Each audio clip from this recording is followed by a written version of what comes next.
Já estamos acostumados a assistir entrevistas com celebridades ou políticos, mas algumas dessas entrevistas com verdadeiros psicopatas já foram gravadas e são extremamente bizarras. Beth Thomas. Você já deve ter visto ou ouvido algo sobre ela. Afinal, ela foi apresentada ao mundo no documentário da HBO, Child of Rage.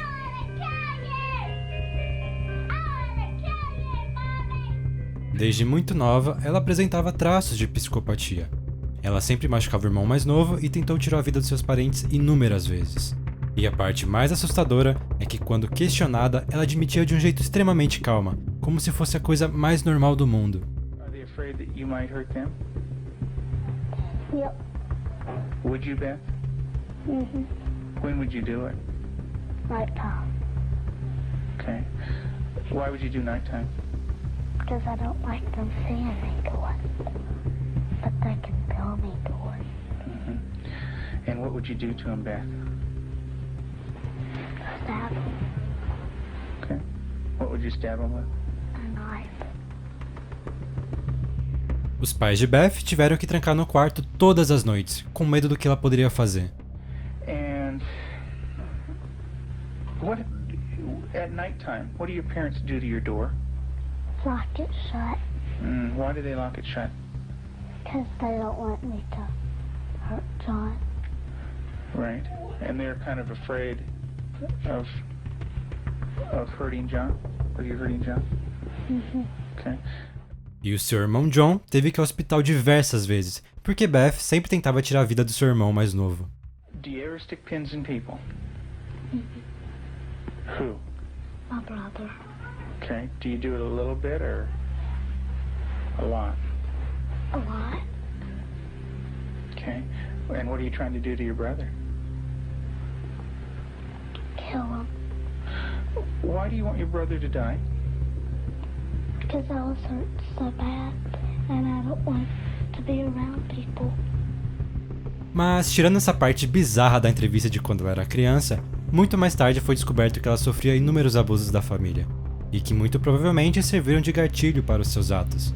Mas, felizmente, ela passou por anos de terapia e hoje em dia ela é considerada uma pessoa normal. Elizabeth Wethlaufer. Por muitos anos, Elizabeth foi enfermeira. Ela cuidava de pacientes mais velhos nos hospitais e às vezes nas próprias casas dos pacientes. Mas a parte bizarra é que ela dizia que ouvia vozes, que a influenciava a dar muito mais insulina do que eles precisavam. E depois, durante a noite, os observava gemerem e agonizarem até falecerem. It wasn't a voice in my head, it was a voice in here.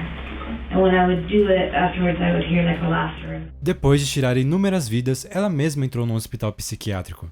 E depois de algumas entrevistas, os médicos ficaram extremamente assustados e chamaram a polícia, que logo aprenderam. Nessa entrevista, ela explica o que as vozes diziam. Part of me had started to believe that it was the devil. And part of me thought it might be God as a perfect sermon. Primeiro, ela acreditava que Deus falava com ela. Depois, ela achou que talvez fossem os demônios. It wasn't a voice in my head, it was a voice in here. And when I would do it, afterwards I would hear like a laughter in my head. A pior parte é que logo antes dela entrar no hospital psiquiátrico, o hospital em que ela trabalhava estava planejando mover ela para a área de pediatria. Mas ainda bem que ela percebeu que algo estava errado com ela mesma, senão ela poderia ter tirado a vida de muitas crianças. Robert Durst. Robert é filho do magnata do mercado imobiliário de Nova York, Seymour Durst, e irmão mais velho de Douglas, chefe da organização Durst. Mas Robert tomou um caminho diferente da família. É suposto que Robert tenha tirado a vida de pelo menos 3 pessoas, incluindo a sua esposa Kathleen, sua grande amiga Susan Berman e, mais recente, o seu vizinho Maurice Black. Em 2015, ele estrelou o documentário The Jinx, uma série que investiga os assassinatos ao redor dele. Ele fez inúmeras entrevistas para o documentário, mas bem na sua última entrevista, algo muito bizarro aconteceu. Em todas as entrevistas, ele sempre se declarava inocente, mas logo depois de filmar a última entrevista, ele foi ao banheiro, mas o que ele não percebeu é que seu microfone ainda estava gravando e começou a falar com si mesmo. There it is, your cord. Ao que parece, ele estava falando de como a entrevista foi um desastre, e termina com ele se perguntando o que foi que eu fiz, e logo depois admite ter tirado a vida dessas 3 pessoas. What the hell did I do? Kill them all. Of course. Depois que o documentário foi lançado, ele foi preso, e em 2021 declarado culpado. Alonso Pérez. Suspeito de tirar a vida de um homem, Alonso foi preso e levado a uma delegacia para algumas perguntas. Ele ficou sozinho por um tempo antes da entrevista, como manda o protocolo. Durante esse tempo, ele observou tudo ao redor e usou o peso do seu próprio corpo para quebrar as algemas. Depois, ele ainda fingiu por um tempo estar preso enquanto pensava na sua fuga. Então ele sobe numa cadeira, remove o painel do teto e começa sua fuga.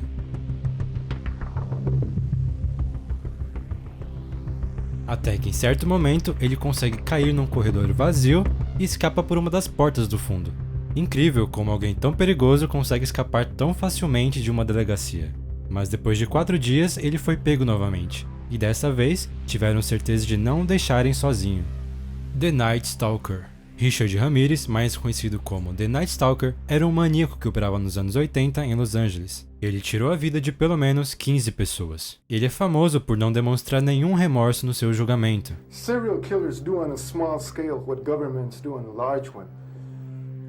They are a product of the times and these are bloodthirsty times. E também fez inúmeras entrevistas, onde ele admite ser do mal. Even psychopaths have emotions if you dig deep enough, but then again maybe they don't. Do you have emotions, Richard? No comment. Do you admit to being evil, Richard?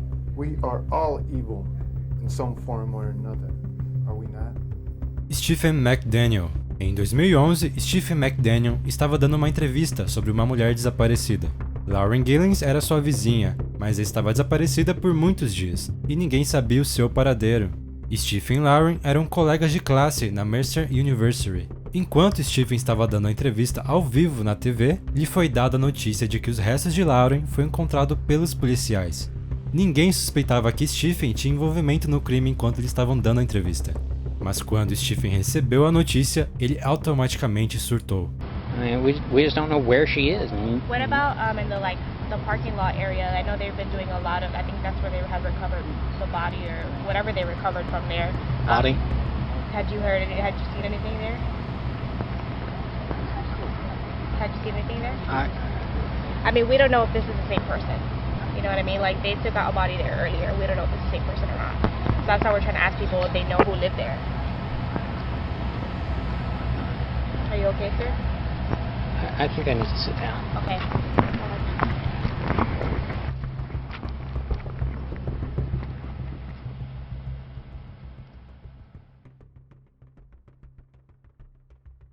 Ele ficou tão em pânico que precisou parar a entrevista e até se sentar. E foi então que a polícia começou a suspeitar, e eles estavam certos. Na entrevista, ele confessou que espionava Lauren e depois de meses invadiu a sua casa e a matou. A parte mais bizarra é que se você assistir o time-lapse da entrevista, ele não mexe um músculo. Edward Edwards.